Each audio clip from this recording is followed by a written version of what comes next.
बच्चों, motion in a straight line का हम 30 मिनट्स में पूरा बढ़िया रिवीजन हर टॉपिक का मैं करा दूंगा, फुल चैप्टर। तो शुरू से अंत तक आप पूरा वीडियो देखिएगा, कोई भी चीज आप स्किप मत करिएगा, जैसे कोई इंपॉर्टेंट चीज जो आपके सिलेबस में है मिस ना हो जाए। वेलकम टू अरविंद एकेडमी, मैं हूं अरविंद सर, और सुपर इजी फिजिक्स के लिए अरविंद एकेडमी चैनल को सब्सक्राइब करना मत भूलिएगा। चलिए स्टार्ट करते हैं। Motion in a straight line in 30 minutes, 30 मिनटों के अंदर। कई बच्चों का रहता है कि सर जो आप पढ़ा रहे हैं इसका पीडीएफ मिल जाए, तो बिल्कुल आसानी से मिल सकता है। आप डाउनलोड कर लीजिए अरविंद एकेडमी ऐप को, उसके स्टोर सेक्शन में जाइएगा और वहां पर class 11th free PDF notes दिखाई पड़ेंगे, वहां पर आपको पीडीएफ मिल जाएंगी, अनलॉक होंगी सारी पीडीएफ। आप इसको डाउनलोड करके अपनी पढ़ाई के लिए इस्तेमाल कर सकते हैं बेटा। और आपके लिए अरविंद एकेडमी टेलीग्राम चैनल भी बना दिया है, इसको भी ज्वाइन कर लीजिए। यहाँ पर मैं आपको अपडेट्स और गाइडेंस देता हूं, जिससे कि आप जो मेहनत करें उसका बिल्कुल 100% रिजल्ट आपको मिल सके। बड़ी इंपॉर्टेंट इंफॉर्मेशन आपके लिए, क्लास 11 फिजिक्स के श्योर शॉर्ट क्वेश्चंस हैं। श्योर शॉर्ट क्वेश्चंस कैसे हैं? ऐसे ही क्वेश्चंस आपके एग्जामिनेशन में आएंगे। ये पिछले 10 साल की ट्रेंड एनालिसिस और 25 साल का मेरा पढ़ाने के एक्सपीरियंस से मिल के ये बने हैं। तो ऐसे ही क्वेश्चन एग्जाम में आएंगे। 20-25 क्वेश्चन पर चैप्टर हैं, जैसे एग्जाम में पूछे जाते हैं। फुली सॉल्व है, सोल्यूशन के लिए आपको भागना नहीं है। 100% एग्जाम टारगेटेड क्वेश्चन है बेटा। यही नहीं बेटा, मैंने क्या किया है, इस श्योर शॉर्ट क्वेश्चन के साथ एनसीईआरटी वीडियो सोल्यूशन, यानी पूरी किताब का एक्सरसाइज और एग्जाम्पल क्लास 11th की फिजिक्स की, इसमें वीडियो सोल्यूशन उसके डाल दिए हैं। मैंने सरल भाषा में एनसीईआरटी एक्सरसाइज और एनसीईआरटी एग्जांपल्स के वीडियो रिकॉर्ड किए, जो इसके साथ आपको मिल जाएंगे। तो आप पहले श्योर शॉर्ट क्वेश्चन लगा मारिए, और समय बचा सकें अगर आप थोड़ी मेहनत करके, तो ये एनसीईआरटी भी आपके पास है, उसको भी वीडियो सोल्यूशन देख के तैयारी कर लीजिए। बहुत शानदार रिजल्ट आपका आ जाएगा। तो जो बच्चे श्योर शॉर्ट क्वेश्चन लेना चाहते हैं वो अरविंद एकेडमी ऐप को डाउनलोड कर लीजिए, उसके स्टोर सेक्शन में जाइएगा, वहां श्योर शॉर्ट क्वेश्चन आपको दिखाई पड़ेंगे, और वो श्योर शॉर्ट क्वेश्चन लेकर अपनी पढ़ाई को आगे बढ़ा सकते हैं, या एग्जाम की प्रिपरेशन बहुत अच्छी कर सकते हैं। चलिए, जिस वजह से वीडियो बन रहा है, पढ़ाई को करते हैं शुरू। तो देखिए, मैकेनिक्स की बात करें तो मैकेनिक्स की ब्रॉडरली 3 ब्रांचेस होती हैं। एक होती है स्टैटिक्स, और दूसरी है काइनेमैटिक्स, और तीसरी है डायनामिक्स। तो स्टैटिक्स में क्या होता है, हम स्टडी ऑफ द ऑब्जेक्ट करते हैं, ऑब्जेक्ट की स्टडी जब वो रेस्ट पर होता है और इन इक्विलिब्रियम, यानी क्या होता है कि समय बदलने के साथ वो कोई मोशन नहीं करता, रुका हुआ होता है। तो इसमें टाइम का जो स्टडी है या मेजरमेंट, वो जरूरी नहीं होता, क्योंकि वो मूव ही नहीं कर रहा है। तो स्टैटिक्स में जब कोई बॉडी रुकी होगी, उस समय जो आप स्टडी करोगे उसे कहेंगे स्टैटिक्स। दूसरा काइनेमैटिक्स। काइनेमैटिक्स आपके चैप्टर 2 और चैप्टर 3 में आता है, यानी motion in a straight line और मोशन इन ए प्लेन, इसी का पार्ट है। काइनेमैटिक्स में क्या होता है कि हम ऑब्जेक्ट के मोशन की स्टडी करते हैं without considering the cause of motion, यानी वो मोशन किन वजहों से हो रहा है उसको कंसीडर नहीं करते हैं, केवल मोशन में वेलोसिटी, एक्सेलरेशन, डिस्प्लेसमेंट, ये सब निकालते रहते हैं। तो ये इसमें टाइम का जो मेजरमेंट है वो एसेंशियल होता है, क्योंकि टाइम से ही भाई वेलोसिटी, एक्सेलरेशन बदल जाएंगे। तीसरी चीज होती है डायनामिक्स, जो आपके चैप्टर 4 में है, यानी न्यूटन्स लॉ ऑफ मोशन में। इसमें हम स्टडी ऑफ मोशन करते हैं, उसके जिस वजह से मोशन हो रहा है उसके कारण को कंसीडर में लेके, यानी कॉज को समझते हुए, कॉज ऑफ देयर मोशन को लेते हुए। ये इसलिए बताना जरूरी है कि आपकी क्लैरिटी, कॉन्सेप्ट क्लैरिटी बने कि स्टैटिक्स, काइनेमैटिक्स और डायनामिक्स है क्या चीज, वरना मजा कम आएगा। आगे बात करते हैं रेस्ट ऑफ मोशन। तो रेस्ट क्या चीज होती है? जब भी कोई बॉडी समय के साथ विथ रिस्पेक्ट टू टाइम अपनी पोजीशन को चेंज ना करे, तो वह रेस्ट पर है। जैसे कि एक किताब आपकी टेबल पे रखी है, अभी भी रखी है, 1 घंटे बाद भी वही मिलेगी, तो उसने समय के बदलने के साथ अपनी पोजीशन नहीं बदली, तो वह रेस्ट पर है। अगर कोई body with respect to time अपनी पोजीशन को बदल लेवे, तो वो मोशन में है। जैसे चलती हुई बस, या चलती हुई ट्रेन, या चलती हुई साइकिल आपकी। अभी आपने देखा तो आपके घर के सामने आप चला रहे थे, 1 मिनट बाद किसी और के घर के सामने चलाते मिलेंगे, तो टाइम बदलने से उसकी पोजीशन बदल गई। तो रेस्ट ऑफ मोशन का ये कहानी है। दूसरी बात देखते हैं कि रेस्ट ऑफ मोशन जो होते हैं वो रिलेटिव टर्म होते हैं। रिलेटिव क्यों? मान लीजिए कि एक बस है या कार है, कुछ भी मान लें, यहां पे 2 दोस्त ए और बी हैं, और सी दोस्त ये जमीन पे खड़ा है। तो इस बी वाले को ये ए देखेगा तो कहेगा रेस्ट पर है, क्योंकि बाजू वाली सीट पे बैठा है, अभी भी बैठा है, 1 घंटे बाद भी बगल में बैठा मिलेगा, तो कह रहा बी तो भैया रेस्ट में है।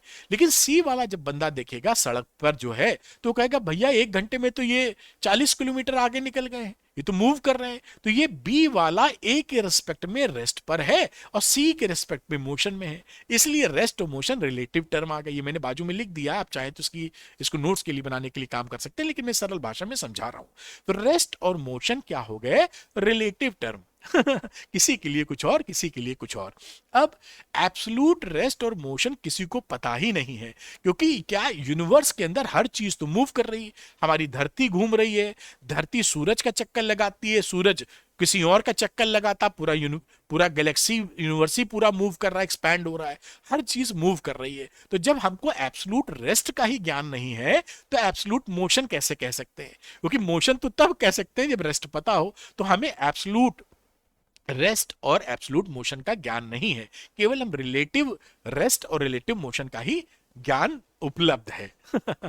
अब आप types of motion of a body कहते हैं, इसमें बड़े बच्चों को कंफ्यूजन होता है, एकदम सरल भाषा में बात करेंगे। देखिए पहला जो चैप्टर है motion in a straight line, वो उसी का एक बढ़िया नाम लिखते हैं रेक्टिलिनियर मोशन। तो रेक्टिलिनियर मोशन का मतलब होता है motion in a straight line. मैंने लिख दिया, कई बच्चों को नहीं पता होता तो आप जान जाइएगा। और देखिए इसी के साथ ट्रांसलेटरी मोशन लिखा है, दूसरा है सर्कुलर या रोटेटरी या ऑक्सिलेटरी या वाइब्रेटरी। ये तीनों या 6 मोशन कह लीजिए, 2 2 4 2 6, इनको सबको मैं एक्सप्लेन कर दूंगा, जैसे आप बिल्कुल सॉलिड कॉन्सेप्ट पकड़ लें। आइए चलते हैं पहले मोशन की तरफ, रेक्टिलिनियर मोशन। रेक्टिलिनियर मोशन का मतलब होता है कि कोई भी पॉइंट मास, कोई point object straight line motion करेगा तो हम बोलेंगे रेक्टिलिनियर मोशन है। जब वो पॉइंट मास की जगह कोई बॉडी आ जाती, क्योंकि जो रिजिड बॉडी मान लीजिए ले लीजिए तो उसमें तो कई पॉइंट मास आ जाएंगे ना।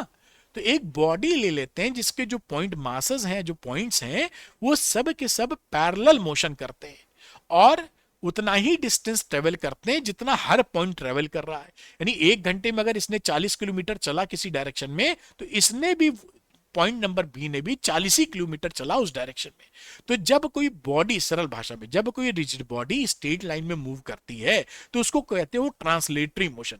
है दोनों ही मोशन सीधी लाइन में, पॉइंट मास करे सॉरी तो रेक्टिलिनियर मोशन, कोई रिजिड बॉडी करे सीधी लाइन में तो रेक्टिलिनियर ट्रांसलेटरी मोशन। ठीक है, इसी तरह बात करते हैं सर्कुलर मोशन की।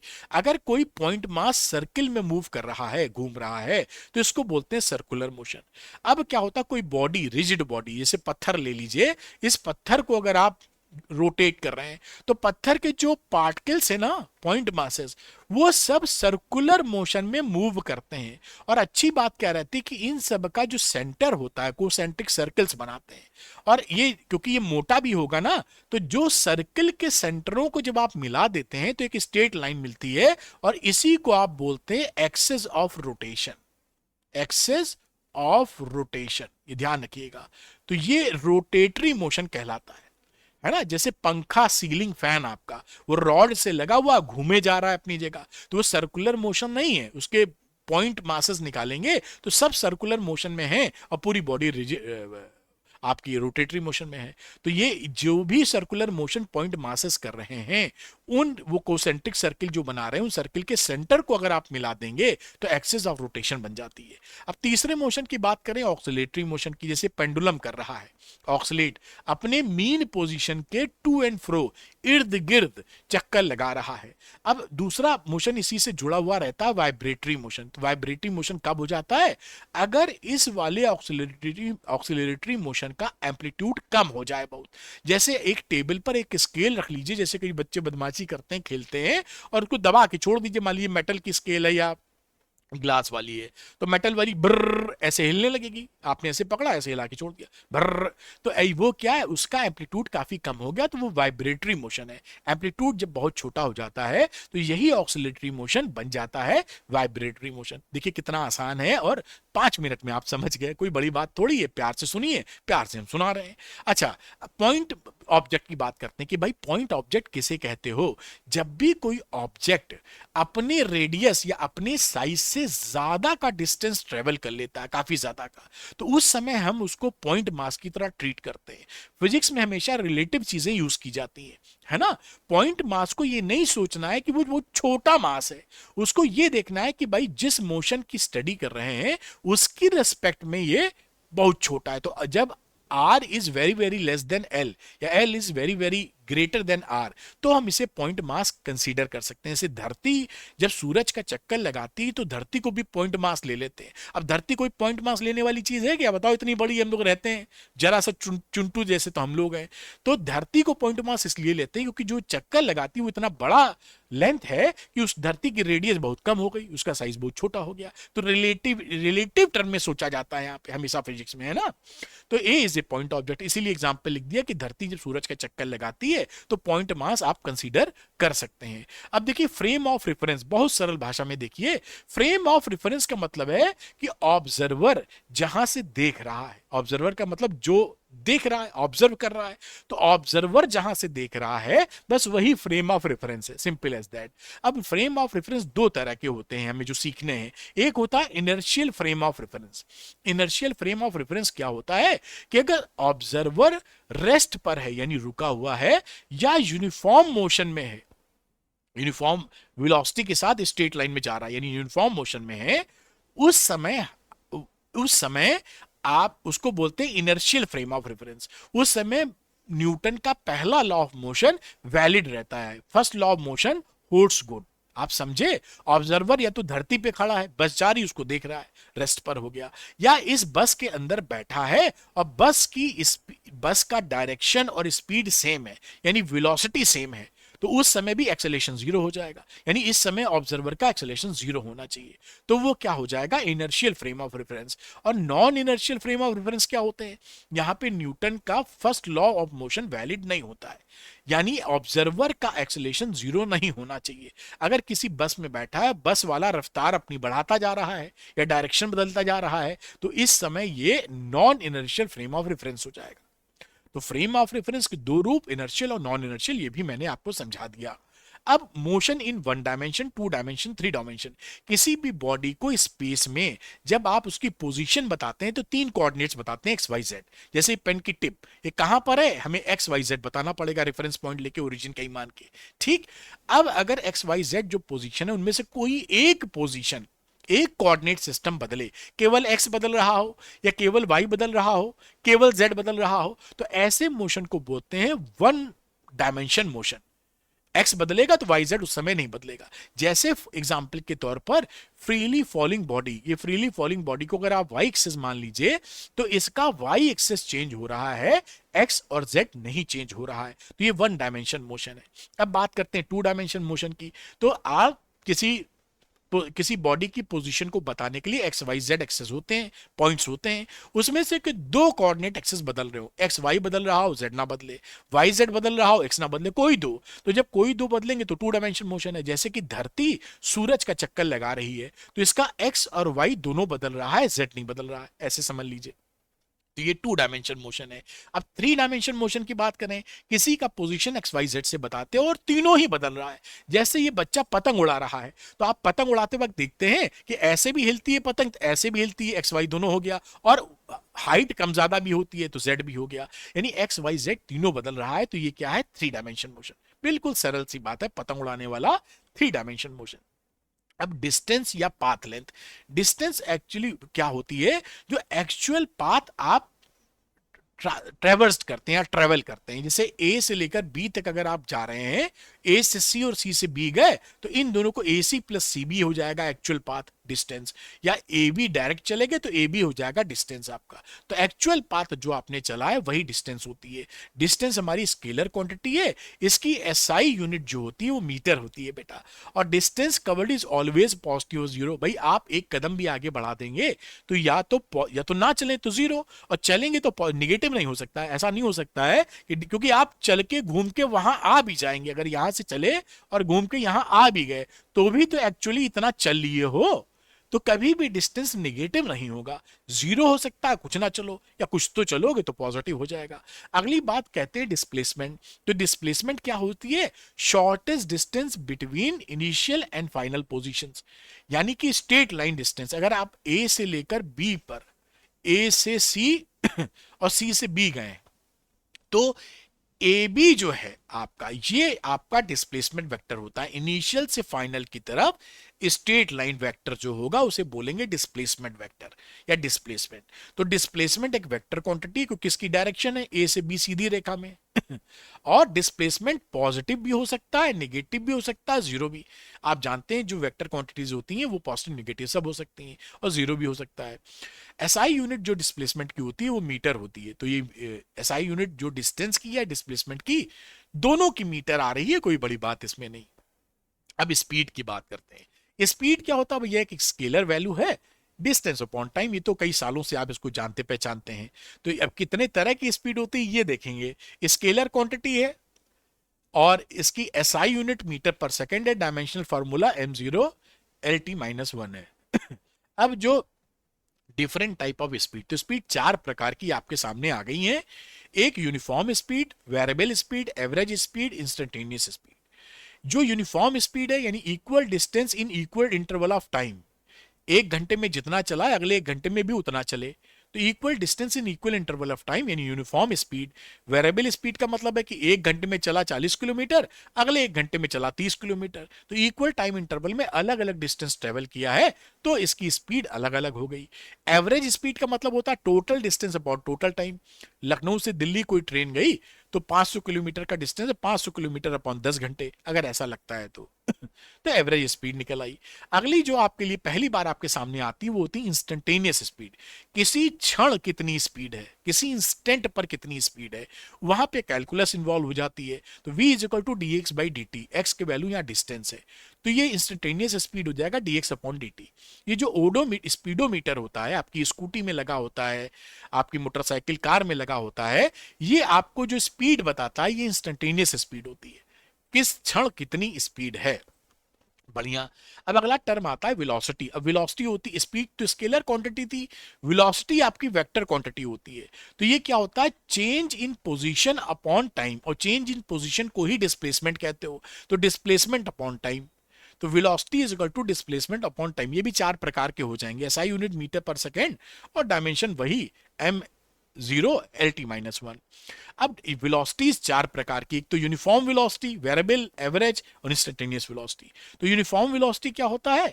Equal displacement in equal interval of time, भाई सेम डिस्प्लेसमेंट रहे सेम टाइम इंटरवल में। Variable velocity, same unequal displacement रहे इक्वल इंटरवल ऑफ टाइम में। अनइक्वल डिस्प्लेसमेंट कैसे हो सकता है? या तो उसकी स्पीड वेरी कर जाए या वो डायरेक्शन बदल दे, तो इसे आप बोलोगे वेरिएबल वेलोसिटी। अब अगली बात करते हैं एवरेज वेलोसिटी की। तो एवरेज वेलोसिटी का मतलब है total displacement upon total time, बात खत्म। डेल्टा एक्स टोटल डिस्प्लेसमेंट कितना है? Change in position upon time, change in time. और इंस्टेंटेनियस वेलोसिटी, किसी क्षण कितना वेलोसिटी है, तो वो v की वैल्यू होती है dx बाई dt। ये x क्या होता है? पोजीशन। तो चेंज इन पोजीशन को ही डिस्प्लेसमेंट बोलते हैं, तो ये पूरी चीज क्या है? डिस्प्लेसमेंट। और dx क्या है? Change in position. समझिएगा दोनों टर्म को, तो बहुत आगे तक जाएंगे आप, सरल भी लगेगा क्योंकि आप समझ रहे हैं। तो v is equal to d x by d t, खैर आसानी से आप समझे। अब uniform motion in straight line. तो यूनिफॉर्म मोशन क्या होता है? एक टर्म आएगा यूनिफॉर्मली एक्सीलरेटेड मोशन, वो भी बात करेंगे, लेकिन ये यूनिफॉर्म मोशन है। तो यूनिफॉर्म मोशन क्या होता है? कांस्टेंट स्पीड रहे, स्पीड ना बदले, फिक्स डायरेक्शन में बॉडी चलती चली जाए। मान लीजिए स्ट्रेट लाइन मोशन कर रही है और उसकी स्पीड है 40 मीटर पर सेकंड, तो ये यही स्पीड रहे और इसी डायरेक्शन में चलती रहे, तो ये यूनिफॉर्म मोशन हो गया। या यूनिफॉर्म वेलोसिटी कह सकते हैं। यूनिफॉर्म वेलोसिटी का मतलब होता है कि भैया डायरेक्शन मेंटेन किए रहे और स्पीड वही, बात वही है, दोनों बातें घुमा के कही गई है। तो यूनिफॉर्म मोशन में क्या होगा? Uniform velocity. अब अगला आएगा यूनिफॉर्मली एक्सेलरेटेड मोशन, वो इससे भिन्न होता है, तो थामे रहिएगा। नॉन यूनिफॉर्म मोशन क्या हो गया? जहां पर वेलोसिटी चेंज हो विद टाइम, समय के साथ साथ वेलोसिटी बदल रही। वेलोसिटी कैसे बदल सकती है? या तो उसका मैग्नीट्यूड बदल जाए, 40 मीटर पर सेकंड से 30 मीटर पर सेकंड चलने लगे या उसकी डायरेक्शन बदल जाए, भाई ऐसे चलने की जगह घूम जाए, तो भी वेलोसिटी बदल गई, तो नॉन यूनिफॉर्म मोशन कहलाएगा। अगली चीज आती है एक्सेलेरेशन। एक्सेलेरेशन एक वेक्टर क्वांटिटी है और ये change in velocity upon time होता है। Delta we upon delta T लिख सकते हो, भी हम देखेंगे खैर। तो ये एक्सेलेरेशन है, वेक्टर क्वांटिटी होती है, एसआई यूनिट मीटर पर सेकंड स्क्वायर है, और डायमेंशन है m l की पावर 1 t-2, ये इसका डायमेंशन फॉर्मूला है। सॉरी बेटा। आगे बात करते हैं डिफरेंट टाइप्स ऑफ एक्सेलेरेशन। तो एक्सेलेरेशन की बात करें तो एक होता है uniform acceleration. If its velocity changes y equal amounts, in equal interval of time, equal interval of time में इक्वल अमाउंट से इसकी वेलोसिटी चेंज करे।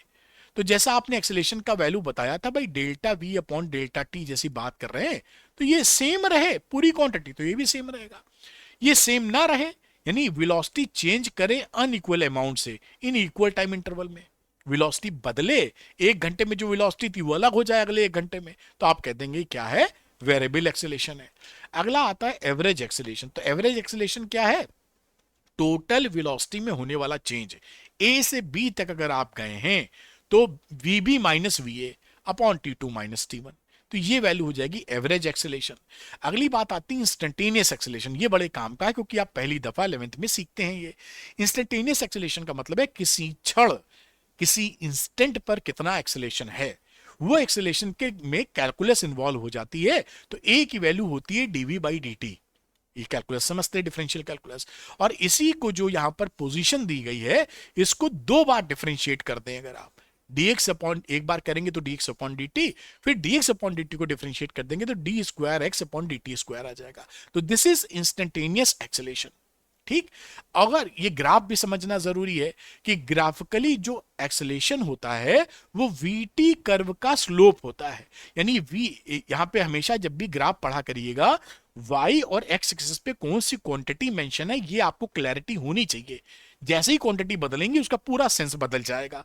तो ये वीटी ग्राफ है, वीटी ग्राफ में ये कोई ग्राफ बना है, इसके किसी भी पॉइंट पर आप स्लोप निकालोगे जब, तो वो एक्सेलेरेशन की वैल्यू देगा। तो ये जो टेन थीटा है वो स्लोप, यही आपका एक्सेलेरेशन है ना, जिसे आप टेन थीटा का मतलब परपेंडिकुलर अपॉन बेस भी बोलते हैं। तो slope in VT graph is known as a acceleration. बहुत अच्छी बात। अब यहां पर ये एनसीईआरटी के कुछ ग्राफ हैं, पोजीशन टाइप ग्राफ। ये देखिए यहां पर एक्स है, ध्यान दीजिएगा, ये टी है। अगर पॉजिटिव एक्सेलेरेशन होगा तो ये ऊपर की तरफ खुलता हुआ कर्व बनेगा, कॉनकेव कर्व है ऊपर की तरफ, है ना, ऐसे खुला हुआ ऊपर की तरफ। अगर निगेटिव एक्सेलेरेशन है तो कॉनकेव नेचर है नीचे की तरफ, नीचे का मतलब है एक्स एक्सिस की तरफ। अगर निगेटिव है, ये आपका पूछा जा सकता है, एनसीईआरटी की फिगर्स बड़ी इंपॉर्टेंट है। और अगर एक्सटी कर्व के अंदर एक्सेलेरेशन यूनिफॉर्म है, कांस्टेंट है, तो ये स्ट्रेट लाइन मिलेगा आपको। तो जब एक्सेलेरेशन जीरो हो, सॉरी, एक्सेलेरेशन जब जीरो है तो स्ट्रेट लाइन मिलेगा। पॉजिटिव है तो ऊपर की तरफ खुलता मिलेगा, निगेटिव है तो नीचे की तरफ खुलता हुआ मिलेगा। ये एक्सेलेरेशन की कहानी है इन एक्सटी ग्राफ। ठीक है, ये भी समझे होंगे। अब वेलोसिटी टाइम की ग्राफ की बात करें, इधर वेलोसिटी इधर टाइम है, और यूनिफॉर्म मोशन की हम बात कर रहे हैं velocity time graph for uniform motion. तो यूनिफॉर्म मोशन में आपको स्ट्रेट लाइन मिलती है जो कि एक्स एक्सिस के पैरेलल होती है। तो ये ध्यान रखिएगा, यूनिफॉर्म मोशन के लिए वीटी ग्राफ इस तरीके से आएगा, वी सेम रहनी है, क्योंकि यूनिफॉर्म मोशन में वेलोसिटी सेम होती है। तो टाइम बदलने के साथ वी नहीं बदल रहा है, तो ये स्ट्रेट लाइन आ रहा है, ये देखिए स्ट्रेट लाइन। और किन्हीं दो टाइम के बीच में अगर हम एरिया अंडर द कर्व निकाल लें तो वो T1 से T2 के बीच का डिस्प्लेसमेंट हमको दे देंगे। ये क्या है, एरिया अंडर द कर्व। तो अगर T1 T2 के बीच का हमें डिस्प्लेसमेंट जानना है तो एरिया अंडर द कर्व हम निकाल लें, जो कि V और T के बीच का एरिया है, वो हमको डिस्प्लेसमेंट ऑफर कर देगा VT ग्राफ के अंदर। तो VT ग्राफ के अंदर एरिया निकालने का मतलब डिस्प्लेसमेंट निकाल रहे हो। अब वेलोसिटी टाइम ग्राफ की हम बात करते हैं और इसमें यूनिफॉर्मली एक्सेलेरेटेड मोशन की बात करते हैं। जब यूनिफॉर्मली एक्सेलेरेटेड मोशन होगा तो आपको इस तरह से स्ट्रेट लाइन मिलेगी। वेलोसिटी टाइम ग्राफ की यहां बात कर रहे हैं, ये बात ध्यान रखिएगा। पीछे वाला वेलोसिटी टाइम ग्राफ था लेकिन यहां पर यूनिफॉर्म मोशन था, देखिए वी सेम था। यानी यहां पे यूनिफॉर्म मोशन नहीं है, यहां यूनिफॉर्मली एक्सेलेरेटेड मोशन है, यानी ए सेम है। फर्क है, यूनिफॉर्म मोशन और यूनिफॉर्मली एक्सेलेरेटेड मोशन दो अलग बातें होती हैं। तो ए यहां पर फिक्स है, यानी वीटी जो कर्व में आपका स्ट्रेट लाइन आ जाएगा, और इसका जो स्लोप होता है वो एक्सेलेरेशन होता है। इस स्ट्रेट लाइन का जो स्लोप आप निकालेंगे वो एक्सेलेरेशन आपको मिल जाएगा। अब उसके बाद आप देखते हैं कि काइनेमेटिक्स की जो इक्वेशन रहती हैं यूनिफॉर्मली एक्सेलेरेटेड मोशन, ध्यान रखिएगा, ये जो इक्वेशन है ये तभी वैलिड होती हैं जब ए हमारा कांस्टेंट होता है, जिसे आप यूनिफॉर्म भी कहते हैं। इसलिए भाषा लिखी रहती है यूनिफॉर्मली एक्सेलेरेटेड मोशन। एक्सेलेरेशन है लेकिन बदल नहीं रहा है, तब आप v equal to u plus A t, अगर बदल रहा है तो ये नहीं लगा पाओगे, तब कैलकुलस का सहारा लेना पड़ेगा, है ना। तो v is equal to you plus A T, S is equal to U T plus half A T square, या V square minus U square equal to 2as। ये कब के लिए वैलिड है? जब एक्सेलेरेशन यूनिफॉर्म रहे, यूनिफॉर्मली एक्सेलेरेटेड मोशन, या acceleration constant रहे, बात वही है। मोशन अंडर ग्रेविटी की हम लोग बात करते हैं। अब हम बात करते हैं कि मोशन अंडर ग्रेविटी में फ्री फॉल क्या चीज होती है।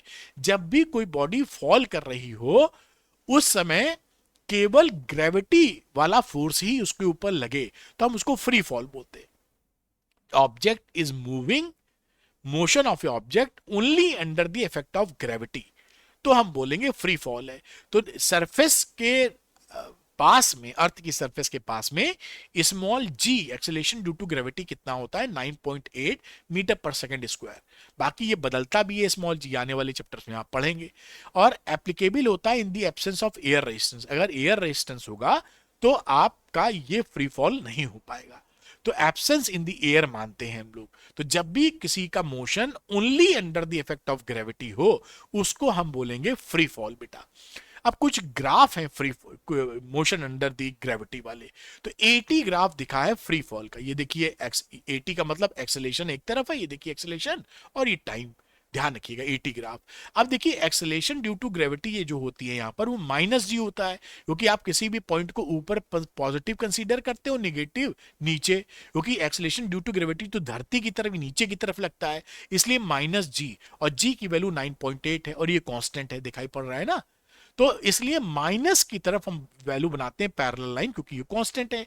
टाइम बदलने के साथ साथ एक्सेलरेशन नहीं बदल रहा है, तो ये स्ट्रेट लाइन ऐसी मिलती है। इसको याद कर लीजिएगा, आए ग्राफ तो बना दीजिएगा। तो -9.8 मीटर पर सेकंड स्क्वायर, ये मोशन अंडर ग्रेविटी 80 ग्राफ है। इधर ए है और इधर बेटा टी है। चलिए अगला ग्राफ देखते हैं। ये वीटी ग्राफ है फ्री फॉल का। तो इस तरफ देखिए v है, इस तरफ t है। वीटी ग्राफ स्ट्रेट लाइन कैसे आई? पासिंग थ्रू द ओरिजिन, ये दिखाते हैं।